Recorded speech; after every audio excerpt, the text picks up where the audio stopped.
Boas tardes. Ben, hoxe temos a Enrique de Castro e Fran del Bui. Enrique de Castro naceu en Madrid, licenciado en Filosofía e Teoloxía, participou na creación e organización da Coordinadora de Barrios de Menores e Mozos, tamén no movimento de Nais Unidas contra a droga, a favor da súa legalización, e ten escritos varios libros. O último chamase A Fe e a Estafa. Fran del Bui é membro de Presos Galiza, da desaparecida e reencontrada Casa Encantada de Compostela e membro da Coordinadora Estatal de Solidaridade coas Persoas Presas, Comités Antisida e moitas outras máis. Hai un dato preocupante e alarmante en todos estes temas que tratan e que traballan tanto Enrique como Fran. Un está de absoluta actualidade, mortos, e as mortes se producen nas tareas. No ano 2001 morreron na prisión en España cerca de 33 presos, no 2004 75, e isto parece ser que vai crescendo. Eles falarán e darán datos e aportarán moita máis información que a que podo aportar. Mentras isto sucede, algo grave, moi grave, debe pasar nas prisións, e non se mella que a directora xeral tome medidas neste sentido. Non se está traballando para xestionar este desastre, non se está facendo, ou por lo menos aparentemente non hai ninguna acción que solucione estes temas. A poboación presa en España, desde o ano 2000, incrementouse unha media de 4.000 internos por ano. Para paliar o problema, as autoridades penitenciarias non se lles ocolle mellor cousa que o cemento, é dicer, construir máis cárceres. Sitúase no período 2005 nas cárceres tamén galegas houve un aumento de 1.717 presos, o que significa un incremento do 67,92% do 2000 ao 2005. O número de presos estranxeiros no mesmo período multiplícase por 10. Galiza ten un 5% de presos estranxeiros por riba da media do Estado e a media é un 29,1%. A taxa de hacinamento, é dicir, o que mide o número de reclusos por plazas oficiais nas cárceles, sitúase en Galicia no 46%. Desta situación e moitas máis falarán eles. Hai que rematar, sobre todo tamén dentro destes temas, cos reximes de incomunicación e de illamento, de impunidade para as torturas e os malos tratos, que son a súa vez lugares de risco para a aparición e agravamento de determinadas e de moitas enfermedades. Non teño moito máis que decir e quero darle a palabra a eles porque creo que é moi interesante o que teñen que decir. Enrique, por favor. Perdón, se vai ler un comunicado por parte de Fran. Boa tarde. Sí, boa tarde, se me escoita. Bueno, os vou ler un comunicado que unhas compañeiras me pediron que lera ao respecto da plataforma Cidadá que voten a casa, un comunicado que tedes aí na mesa de entrada e moitas de vos o tedes por aí, de darlle voz a este escrito. Di así: plataforma Cidadá que voten a casa. Ante a injusta situación judicial e penitenciaria na que se atopan as cidadáns galegas Uxío Camaño e Xena Rodríguez, procesadas na Audiencia Nacional, aloxadas da Galiza dende xulio de 2005 e internadas nos centros penitenciarios de Navalcarnero e Brieva, que quedan lonxe da Galiza, como ben sabedes, persoas de diferentes ámbitos sociais sensibilizadas con esta problemática, estamos a constituir a plataforma Cidadá que voten a casa, co obxectivo de desenvolver as medidas xurídicas, informativas, sociais e institucionais tendentes a conseguir os seguintes puntos. Primeiro, fundamental, o respeto de todos os dereitos de que son suxetos estas cidadáns. Porque nun Estado democrático e de dereito non poden verse mermados estes dereitos pola infracción que eventualmente poidan ter cometido ou pola condición de persoas privadas de liberdade. Por estas circunstancias non se poden vulnerar ningún tipo de dereito. Segundo, o traslado de Xiana Rodríguez e Uxío Camaño a un centro penitenciario situado na Galiza, rematando así con a medida ilegal de dispersión, engadida a pena de prisión preventiva e que afecta a decena de familiares, amigos e amigas de ambos presos. O cal se pide o traslado e o remate desa dispersión. Terceiro, a liberdade provisional de Xiana Rodríguez e Uxío Camaño por ser injustificable a súa permanencia en prisión á espera de xuicio. Por lo tanto, se pide a liberdade provisional. Cuarto, non por lo menos importante, a sensibilización informativa da sociedade galega para que faga súas as presentes reivindicacións que consideramos elementais dentro dos principios xerais básicos da justiza. Facelo público como estamos facendo neste momento. Todos estes puntos que se reclaman se fundamentan no seguinte: o encarceramento destas dúas persoas en centros situados fora da Comunidade Autónoma da Galiza vulnera as vixentes legislacións penitenciarias española e internacional que supoñen unha condena engadida a pena de prisión preventiva. Alén disto, implica a súa separación da realidade nacional, cultural e socioafectiva de que proceden con as negativas consecuencias individuais e colectivas. Que os familiares, amigos e amigas, compañeros e compañeras do preso e a presa están directamente afectadas por esta medida extraordinaria, unha vez que se ven obrigados a desplazarse semanalmente centos de kilómetros para visitar os 40 minutos nos citados centros penitenciarios. A realización destes traslados supón un importante trastorno, un desenvolvemento mensual de elevadas cantidades e un risco de accidentes na estrada. Ademais, a permanencia de Xiana Rodríguez e Uxío Camaño en prisión preventiva, réximen que se pode prolongar até 2 anos sen a celebración do xuicio, é unha medida desproporcionada. Trastorna seriamente o desenvolvemento persoal e psicosocial de ambos e un tratamento de todo ponto desnecesario. Nos alarma profundamente, ademais, o tratamento incorrecto e arbitrario de que foron obxecto en máis dunha ocasión Uxío Camaño e Xiana Rodríguez ao respecto dos seus réximes de comunicación, atención higiénico-sanitaria, condicións de vida en prisión, aillamento, recepción de obxectos, etc. Como consideramos que o anteriormente exposto son dereitos fundamentais de todo ser humano, facemos un chamamento a toda a sociedade galega a apoiar e a facer parte desta plataforma. Hai un correo electrónico que é que volvan a casa@gmail.com, pero, bueno, tedes os enderezos no comunicado que tedes por aí. Nada máis, moitas gracias. E a palabra a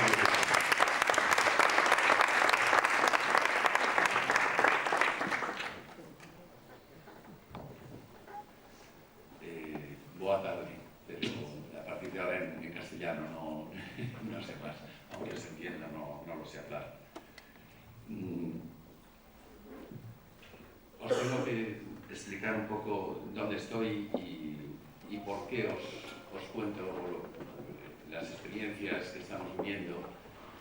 Estoy en Vallecas desde el año 72, Vallecas, barrio de Madrid, que pasó de los años 50 de ser unos 50.000 habitantes, algo menos, ahora somos unos 400.000.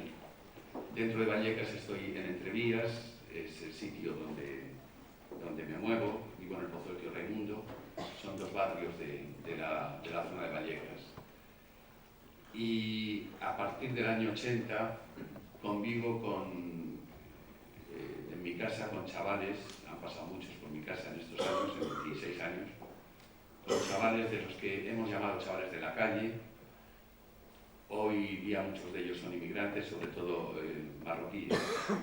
De los inmigrantes, sobre todo marroquíes, son los que más se han quedado en nuestro entorno.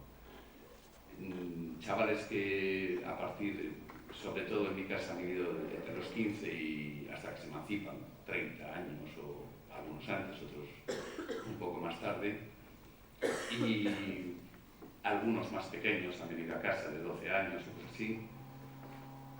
Y luego yo os tengo que contar que soy cura. Estoy en una parroquia en Entrevías y esa parroquia es centro de ellos, para ellos, es suyo, lo consideran suyo. Sienten ahí su centro de seguridad, nos reunimos, pues, lo que ha dicho Geno, desde las madres, de las madres contra la droga, que cuando nacieron en Madrid, también aquí en Galicia, en Pontevedra y más, ha habido muchas vinculaciones. Yo he tenido mucha vinculación con chavales de vuestra tierra, que también han vivido allí con nosotros. Y en todos estos años estamos asistiendo a un fenómeno que yo creo que tendríamos que analizar. Yo no sé, podríamos hablar de Guantánamo y podríamos hablar de Irak y nos horrorizan las imágenes que nos han transmitido los medios y se nos ponen los pelos de punta y además hasta conseguimos hacer manifestaciones por las cosas que allí han ocurrido. Las invasiones, las detenciones ilegales, los presos de Guantánamo sin ningún derecho. Y no nos damos cuenta, yo no sé, en el foro en el que hablo ahora mismo, si somos conscientes de que eso ocurre en nuestra tierra, en nuestras tierras de nuestro Estado español. Yo os hablo hoy de la violencia institucional porque podríamos hablar de todo el mundo de la chavalería, que yo quiero hablaros también, pero presentaros un aspecto que quizás es muy desconocido porque hay muchos intereses para que sea desconocido y muchos intereses para plantarnos una imagen que va a suponer en todos estos años un control exhaustivo de la población por parte del Estado. Os voy a contar una anécdota que no sé, yo a los servicios de seguridad, llamemos trabajadores sociales, ojo, no hablaré nunca de las personas, pero sí hablaré de las instituciones. ¿Por qué están esas instituciones? Trabajadores sociales, educadores de calle, trabajadores, ONGs, etcétera, son medidas de control de población por parte de nuestros gobiernos, por parte del Estado. En mi casa hay una mujer que lleva con nosotros en la Asamblea de las Madres muchos años, que colabora en todo lo que hacemos, acaba de morir un hijo suyo que ha estado muchos años padeciendo por drogas, la enfermedad de SIDA y demás, se acaba de morir hace poco. Y esta mujer viene a mi casa 2 veces a la semana a echarnos una mano. A mi casa vienen muchos policías permanentemente. Los policías no pueden entrar en casa, como en ninguna casa, si no es por una orden judicial, una orden de registro, una orden de lo que sea, de detención o esto por parte del juez. Llega la policía a casa y pregunta por un chaval. La mujer abre la puerta, no sabe decir nada sobre ese chaval, que le preguntan, dice, ¿no está Enrique? Pues no, venid cuando esté. Sí, pero ¿usted quién es? Porque para decir aquí que usted contesta que no sabe nada, y no sé cuántos, quién es, le piden el carnet de identidad, sus datos, da sus datos, pero ¿usted quién es? Yo la empleada, dijo ella, por decir una manera de salir, de descolocarse totalmente del interrogatorio de la policía. Al cabo de un mes le llamaron, le citaron de los servicios sociales, esta mujer tenía una pensión no contributiva y le dijeron que le quitaban la pensión porque estaba trabajando en mi casa. Los servicios de la policía y los servicios de trabajos sociales funcionan conjuntamente. Todos los datos van al mismo ordenador. La policía ahí no puede entrar en nuestras casas, pero los trabajadores sociales sí. No en las casas de la alta burguesía o de la media burguesía o en las casas de los ricos. Sí entran en las casas de los pobres. Y controlan, interrogan y sacan datos, informes, y eso pasa todo al mismo sitio. Todo es aparato de control de una población porque el Estado necesita cada vez más controlar. Yo no sé cómo lo vivís aquí, aunque vengo de vez en cuando, no sé cómo es el control aquí en Madrid. Hasta correr por la calle es objeto de multa por orden por bando del ayuntamiento, por orden del alcalde, cuando era Álvaro del Manzano, así no todo. Hasta correr por la calle tiene pena de multa. Decidme quién no corre en Madrid por la calle cuando pierde el autobús o el metro, lo que sea. No es que a lo mejor se practica mucho, ha habido algún caso de esa práctica esa multa, pero ahí está, ahí lo tenemos, por si acaso está. Yo he vivido todos estos años, desde la época de la transición, todo esto, me imagino que lo hemos vivido muchos de nosotros, pero en la población en que yo vivo más, allí lo hemos visto palpablemente, un introducir el miedo en la población. Había 3 factores con los que a la población nos estaban metiendo miedo. Uno fue el terrorismo, otro fue la inseguridad ciudadana, otro fue el tema de las drogas. Y han ido creando angustias en la población con eso. Tanto que en un Estado democrático y de libertades se admite hasta la denuncia anónima. Un vecino puede denunciar a otro sin dar ningún nombre y decir, y no tienes defensa porque no sabes ni siquiera quién te ha denunciado. Hoy eso está permitido, no está permitido, sino proclamado, propugnado por las leyes del Estado. Se nos han ido metiendo miedos y hoy, últimamente, cada vez más, se nos mete el miedo con los niños.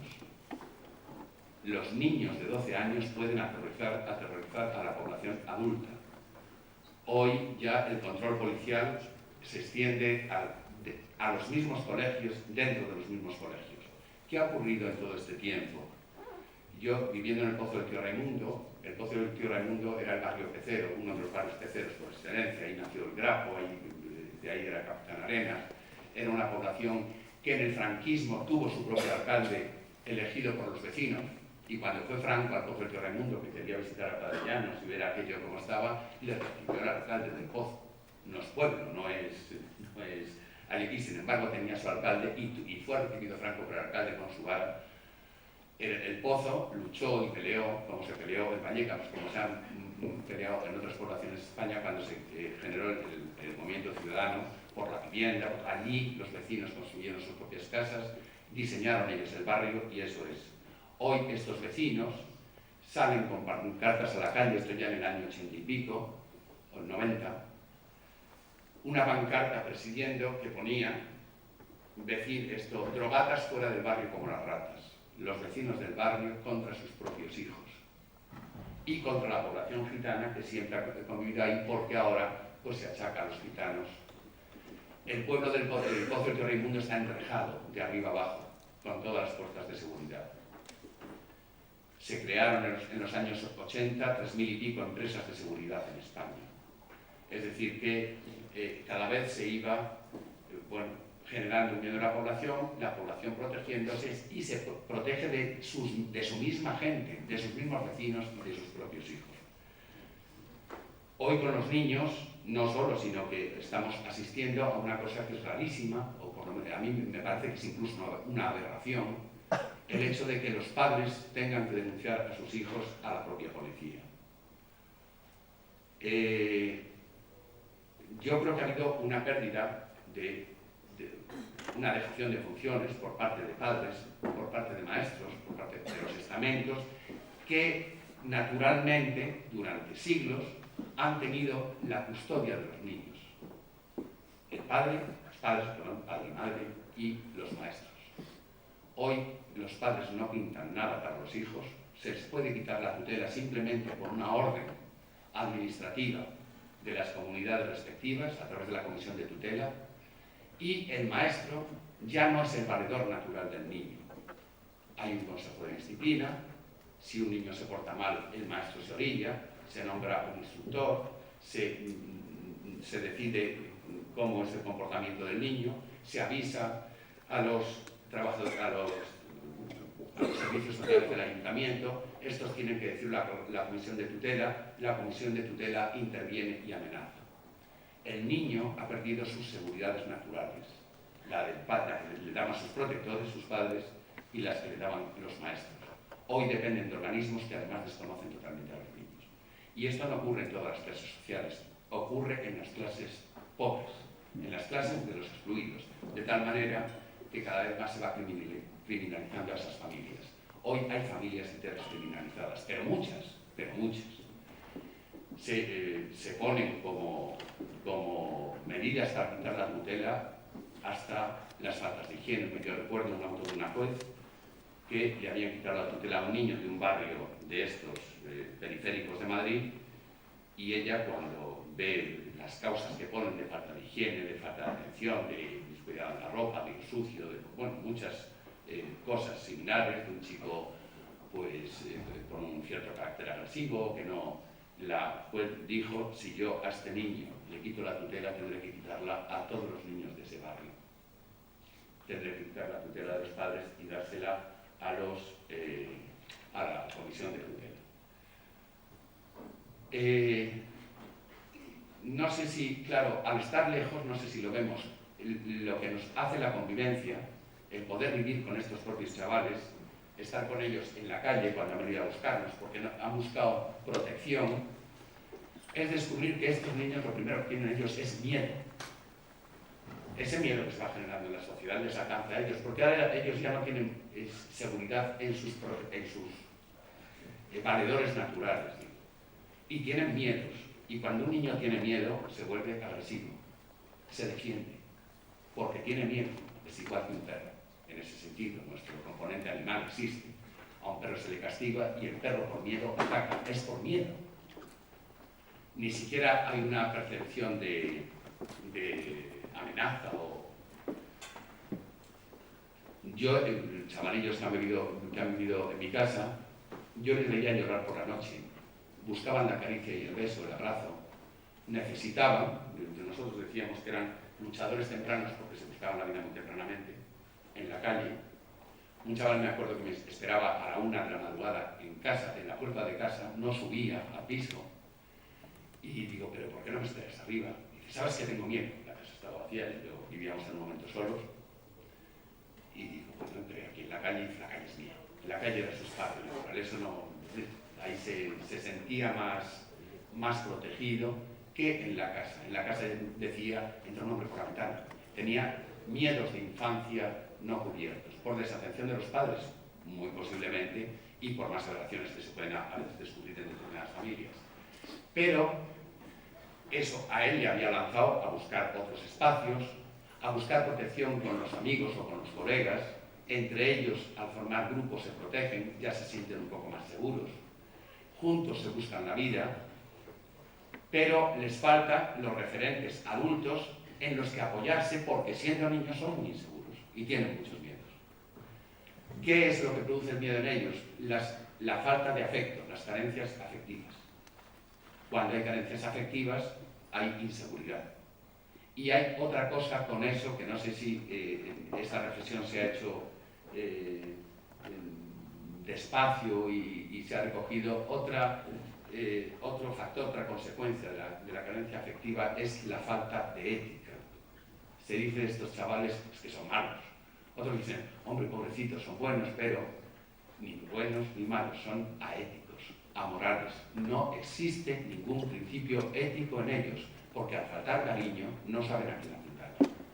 Yo, chavales que vivían conmigo y estando yo en la parroquia, me faltaban los bolsos de la gente de al lado, que los quitaban tranquilamente dentro de la mesa, encima de la mesa, y no te enterabas. Desaparecían, no te enterabas, lo hacen con un arte y lo hacen bien. Después de tiempo, yo, cuando tú contrastabas con ellos, pero pues no ocurría nada en ellos, no les afectaba. Ah, bueno, lo tienen, yo lo puedo coger. Cuando un chaval viene conmigo a pintar a casa de mi hermana, fuimos a pintar su casa y entonces trabajaba de pintor de brocha, y digo, pues vente conmigo, él estaba metido en droga, a ver si... Y le llevé primero a casa a mi hermana por si acaso todo quedaba en casa, que se vaya. Terminamos de pintar la casa. Al día siguiente yo voy a la hora de comer y el chaval ha preparado las maletas, tiene una maleta grande y un esto, y yo digo, ¿qué haces hecho de voluntades con esas maletas? Digo, que me marcho. Digo, ¿te marchas por qué? Digo, me vas a echar. Digo, ¿te voy a echar por qué? Yo no he echado a nadie. Y tú quieres ir de casa. Y dice, bueno, pero no voy a ser capaz de mirarte a la cara. Y yo inmediatamente pensé, ¿qué hago de esa hermana? Y dice, bueno, le he quitado un grupo de colorado, un reloj de oro. Pero tenía 2. Y por primera vez yo vi un sentimiento de culpa en ese chaval, un sentimiento ético, porque era a mi hermana y a mí ya me había cogido. Dije, bueno, pues vamos a pintar otra casa y cuando sepamos le devolvemos el reloj, ¿no? En fin, no había principios éticos, se defienden entre ellos. La seguridad que han puesto para la sociedad de bienestar y de la que nos hablan, de la sociedad de bienestar, supone la inseguridad de la población que no es del sector de bienestar. Nosotros hablamos de nuestra seguridad, pero ¿quién ha hablado de la seguridad de ellos? Hablamos de la seguridad de Europa frente a África. ¿Quién habla de la seguridad de los africanos? ¿Quién habla de la seguridad contra el hambre? ¿Quién habla de la seguridad contra el SIDA? hablamos de las seguridades de la sociedad occidental del bienestar, de los países de desarrollo, pero eso supone la inseguridad de dos terceras partes de la humanidad. La seguridad y bienestar en nuestro mundo desarrollado español supone la inseguridad de las clases excluidas o desfavorecidas o del mundo de la pobreza. Esos chavales no tienen valedores. ¿Por qué? ¿Qué hacen con ellos? Resulta que el mundo del fracaso escolar está en ellos, se les culpabiliza a ellos, no se culpabiliza a la atención que se les presta a ellos en estos centros o responder a sus centros de interés. Os vuelvo a insistir, yo siendo cura, al principio cuando yo llego a la primera parroquia en Vallecas, pues ahí están las misas de los niños, los niños ahí a la misa, todos con las catequesis de los niños, venga catequesis para los niños, una clase más dentro de su semana. Pues otra más para la catequesis, de los 8 a 10 años, porque la Iglesia dijo que 2 años de catequesis además, y más clases para los niños. Los niños no les importaba eso, un texto pepino, luego hacían las comuniones al día siguiente, no les veías aparecer, ellos cumplían aquello, pues porque es la fiesta de los 8 años o de los 9 años, como esa fiesta es muy importante. Yo decía que porque no la cambiábamos con una fiesta de carnaval con ellos, les vestíamos, les disfrazábamos, pero no hacía falta las reuniones para esas historias. Yo pensaba, si tenemos que responder a los centros de interés de esos niños, quitemos las misas de niños, quitemos las catequesis y empecemos a responder a sus centros de interés, a su problemática, a que empiecen a disfrutar y que se cree un espacio para ellos, pero al margen de lo que nosotros queremos imponerles o meterles. Descubrí, quizá en toda esa época viviendo con ellos, me lo ha enseñado la propia gente, y rescaté un concepto de que yo creo que es muy importante que rescatemos el lenguaje, porque se manipula mucho el lenguaje, es otro instrumento de dominio. La palabra educar, redescubrí que significaba sacar, que la etimología dice educere, sacar, en latín, sacar la riqueza que el otro tiene dentro. Ahí descubrí que un niño me podía educar a mí porque podía sacar la riqueza que yo tenía, me la saca él. Y yo podía educar a un niño sacando de él la riqueza que él tiene. Cuando yo he vivido todos estos años con estos chavales, lo único que se podía decir, tú puedes,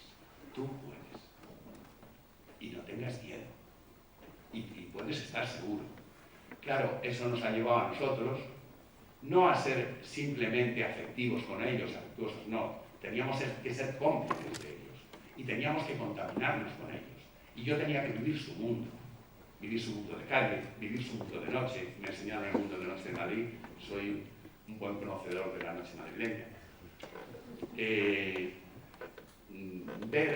Responder, a mí me podían contar el atraco que habían hecho, pero me asustaba cuando me contaban el atraco que iba a hacer el día siguiente. Digo, Dios mío, ¿y esto cómo se paga? ¿Y cómo haces? Y hablando con ellos, y a veces no porque les convenciera de algo, sino porque la noche hablando se alargaba mucho y por la mañana no se despertaban y no se levantaban y dicen, pues bueno, nos hemos librado, ya veremos mañana. No sabías qué hacer a cada momento con ellos, porque había una violencia muy racional, pero una violencia muy racional por falta, lo que querían era contención, y en vez de las esposas, lo que pedían era un abrazo fuerte para dominar esa violencia, para dominar sus límites, para que no se